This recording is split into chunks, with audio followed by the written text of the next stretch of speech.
Welcome to my channel. I'm Scott, and in this video I am going to walk you through the process of valuing Kinder Morgan stock by analyzing their financial statements and dissecting their financial ratios so we can determine if it's a buy or a sell. Kinder Morgan transports and stores energy. They are one of the largest energy infrastructure companies in North America. It owns and controls oil and gas pipelines and terminals. The company owns and operates 83,000 miles of pipelines and 141 terminals. They also have 700 billion cubic feet of natural gas storage capacity. Its pipelines transport natural gas, liquefied natural gas, ethanol, biodiesel, hydrogen, refined petroleum products, crude oil, carbon dioxide, and a lot more. The company also stores a variety of products and materials at their terminals, such as gasoline, jet fuel, ethanol, coal, petroleum coke, and steel. The company is headquartered in Houston, Texas, and was founded in 1997. The ticker trades on the New York Stock Exchange, Deutsche Börse, Mexican Bolsa, Xicha, Vienna, and London Stock Exchange. Let's get started with the model. This is a large cap company, 43 billion market cap. They're trading at $19 a share, and they have 2.3 billion shares outstanding. Let's look at their financials. The way you value a company is you estimate the free cash flows into the future, and then you discount those numbers back to today's value. That's what we're doing in this video. And free cash flow is cash flow from operations minus capital expenditures. Their free cash flow grows every year, ballooning in the trailing 12 months at 4.4 billion. That's mainly due to higher oil prices. Net income is the profit or loss on the income statement. It's revenue minus expenses, and that's a bit up and down. It's 1.1 billion in the trailing 12 months. Revenue is a sales for the company, and that was actually higher in 2021 at 16.6 billion. It dropped to 15.7 billion in the trailing 12 months. Still a lot higher than 2019 and 2020.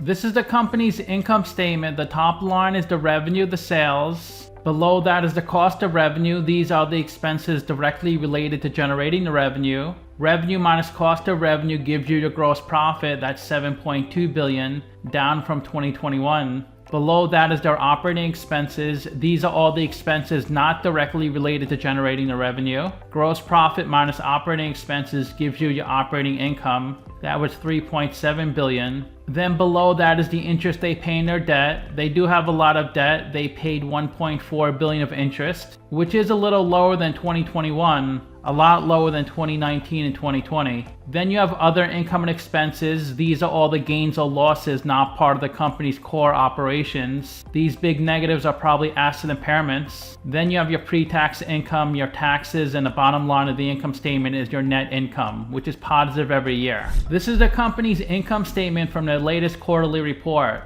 The first quarter of 2022 versus the first quarter of 2021. And their revenue was 4.3 billion, down about 1 billion. Their revenue is almost split between commodity sales and services. The way this company mainly makes money is transporting energy through its pipelines. It generated 2.8 billion of revenue from its natural gas pipelines in the first quarter of 2022.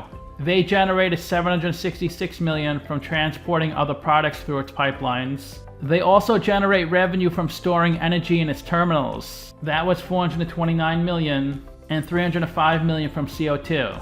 The cost of revenue is 1.9 billion. That includes the cost to purchase the energy, also the cost of labor, the cost to transport it through its pipeline, and every other expense tied to generating their revenue.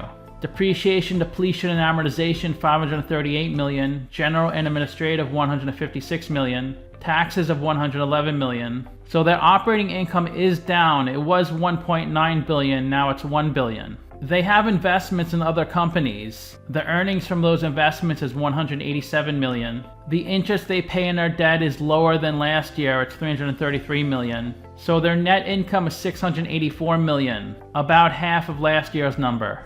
This is the operating section on their statement of cash flows. And this is the first quarter of 2021 versus the first quarter of 2022. This is directly from their latest 10Q. And the way to calculate operating cash flow, you start with your net income, then you add back the non-cash items on the income statement. You add back 538 million of depreciation, 190 million of deferred income taxes. They pass through a gain on their equity investments. We have to minus that out here. And then we have to adjust for changes in working capital. So they generated a little over $1 billion of cash flow, even though they reported an accounting profit of $700 million. Last year they reported a profit of $1.4 billion and generated $1.9 billion of cash flow. I like tracking a company's revenue and operating cash flow, and their revenue is higher than ever in 2021. It's also pretty high in 2022. It looks like it came down a little from the prior quarter. And their operating cash flow is pretty consistent and healthy each year. This is the investing and financing sections on their statement of cash flows. In their investing section, they spent $400 million in CapEx. These are investments in property, plant, and equipment. When they build a pipeline, the cost of that pipeline goes into CapEx, and that dollar amount is carried on their balance sheet and depreciated onto its income statement over its useful life. It looks like they received $50 million from their equity investments, so they had a cash outflow of $370 million in their investing section. Last year was a cash inflow of $130 million. That's because they sold $413 million of investments. In their financing section, they received $1.6 billion of debt. They paid down $2.5 billion of debt. They paid $616 million of dividends, so they had a cash outflow of $1.5 billion. Last year was a cash outflow of $1.8 billion. This is the equity section on their 331 balance sheet. They have $31 billion of equity. They raised $42 billion from selling their business, and they lost $10.5 billion from running their business. They do show an accounting loss because they pay out a lot in dividends, and also they pass through lots of write-offs. That brings down their net income, but they are cash flow positive. Let's look at the capital structure. $31 billion of equity, $32 billion of debt. They're 49% equity, 51% debt. You can see since 2015 their equity balance, that's the blue line, and their debt balance have been pretty close. Their debt was higher than their equity for a couple years, but they've been intertwined for the past several years. And they keep a small amount of cash on their balance sheet at any given time. I gave them the highest whack on Finbox, 9.5%, and that's a discount rate we're going to apply to the future cash flows. We estimated 4 years of future free cash flows. We also estimated the terminal value, which is all cash flows past year 4, that's $44 billion. We discounted those numbers back to today using the weighted average cost of capital. We get a value of the company of $40 billion. We divide that by 2.3 billion shares. And we get a calculated stock price at $18. They're trading at $19, so they're trading at an 8% premium. It's a sell according to the model. Their revenue target for 2024 is $15 billion. And the target for 2023 is $15.7 billion. For 2022 is $15.5 billion. Those numbers are on this chart right here.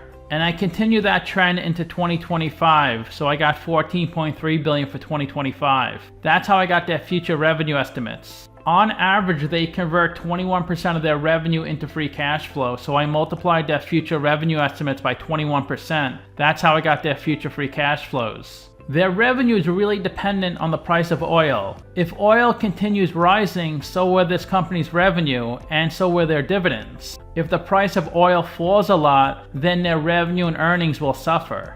The website Simply Wall Street values the company pretty much where they're trading at. 7 analysts priced this stock and the average price target is $20. The low is 18, the high is 22.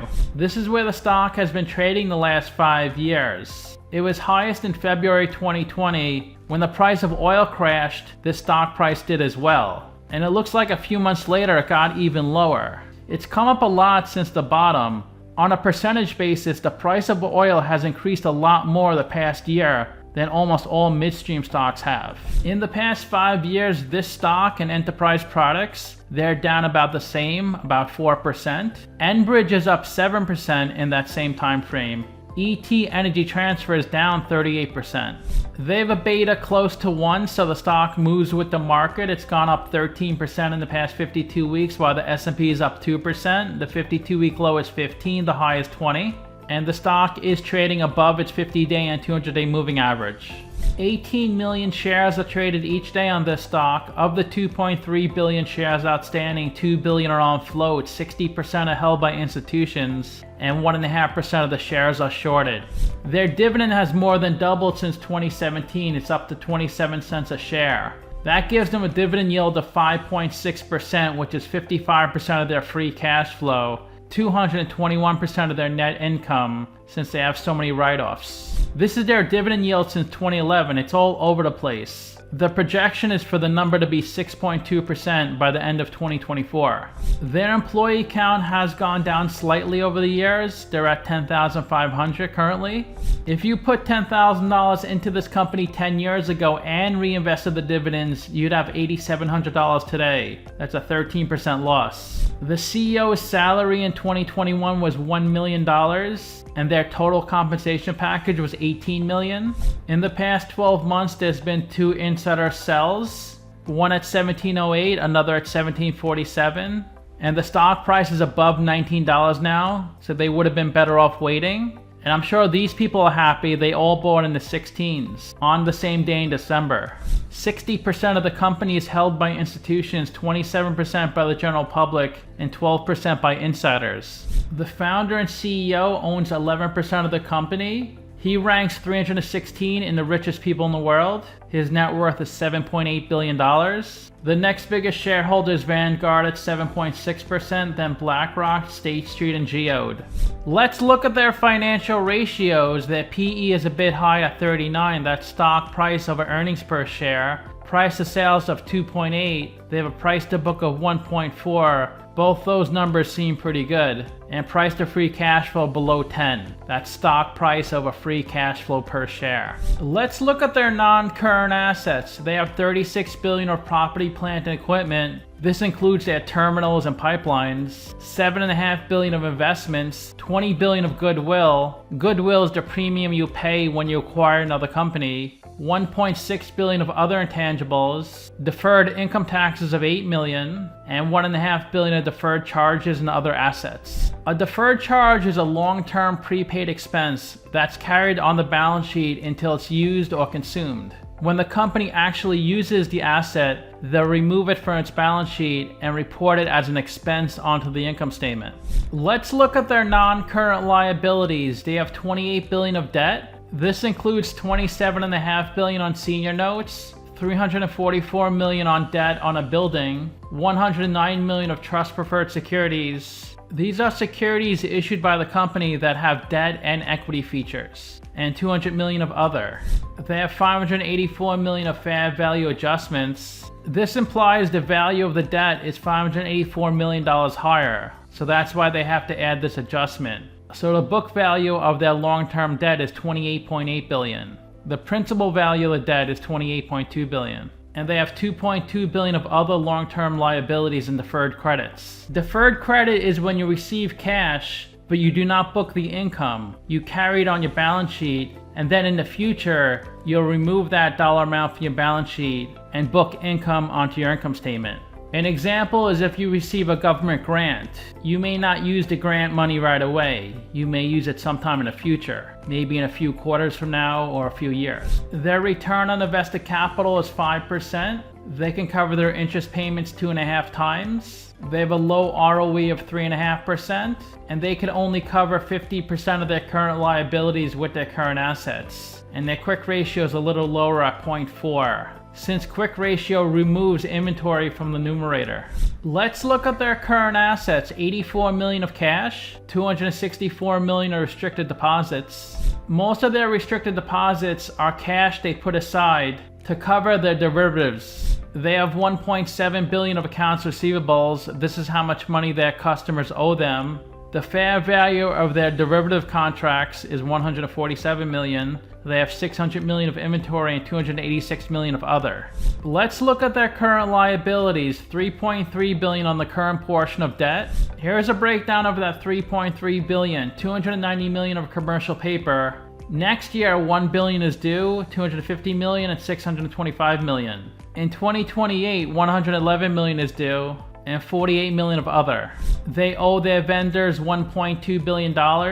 They owe $300 million of interest on their debt. They owe $211 million of taxes to the government, $535 million of derivative contracts, and $874 million of other. Here's a breakdown of the derivative asset and liability. They hedge energy prices, interest rates, and also foreign exchange rates. They generated $4.4 billion of free cash flow in the trailing 12 months. They have negative $3.4 billion of working capital, and they pay out $2.5 billion of dividend payments. So it looks like they're going to be short $1.4 billion. It looks like they're going to need to add some debt over the next 12 months. The best way to look at ratios to compare them to companies in the same industry. There are 56 companies in the same industry as Kinder Morgan, and if they have a number in red, they're worse than the average. If they have a number in blue, they're better than the average. They're better in most categories. They spend more than average in CapEx. They are less leveraged than the average company. Their dividend yield is a little higher than average. They are 5.6%. The average is 4.2%.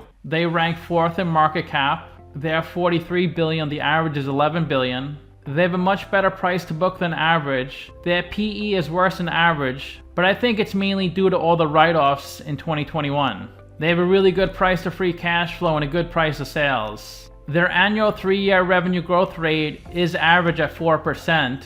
Their ROA and ROE are below average. So to summarize, I have them trading at an 8% premium, but a lot is dependent on the price of oil. But it definitely seems like the demand for oil is not slowing down. If anything, the demand is higher. And midstream companies are a pretty safe bet, a lot less risky than upstream and downstream. I rank their free cash flows 8 out of 10, their revenue 7 out of 10, and their ratio 6 out of 10. So let me know what you think. Give this video a like, subscribe, or comment below. Also, if you'd like to get a custom valuation or just support the channel, you can become a member by clicking on the link in the description below. Thanks for watching.